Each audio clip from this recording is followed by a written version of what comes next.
Hey guys, this is WWE Rocker MSK here, back with another video. This is a new weekly thing I'm going to do called Behind the Ropes, and that is everything going on behind the scenes in the WWE today, including some of the bigger superstars who just recently got released, what they will be doing.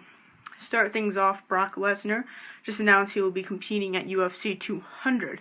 CM Punk being in UFC, a lot of people are rumoring that's going to be Punk versus Brock.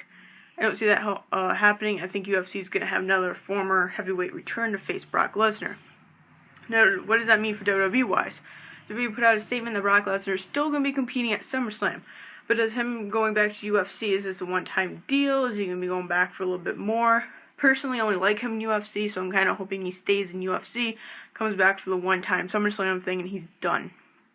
You have Goldberg, who just announced for the WWE 2K17 pre-order exclusive, and the network will also be starting to air a special series on him, including Dusty Rhodes will be coming this month of June.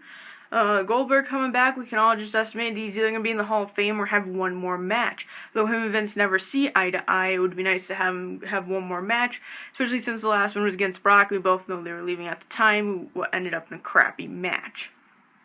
We also have the Shining Stars. Vince actually has completely lost all hope on them. As you can tell, they were on Raw for 2 weeks in a row. First SmackDown after they debuted, and we haven't seen them in about a week. That's not good for a new tag team. They also are giving Big Cass a huge push. What this means for Enzo, who knows? I think they're just going to keep him as a little sidekick, maybe take him out of the tag team soon. We also have John Cena, who just returned from injury. He is going to be facing AJ Styles at Money in the Bank.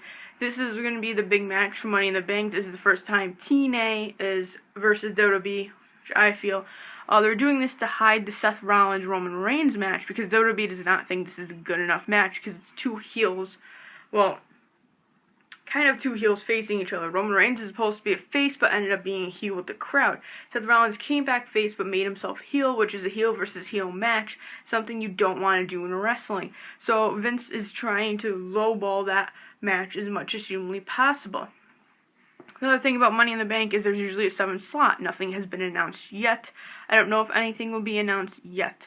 The main thing going on next week is NXT TakeOver The End. Next Wednesday, that is their pay-per-view. It's called The End. No one knows this is the end of NXT. This is the end of NXT TakeOver events. What this means, we'll have to come to find out.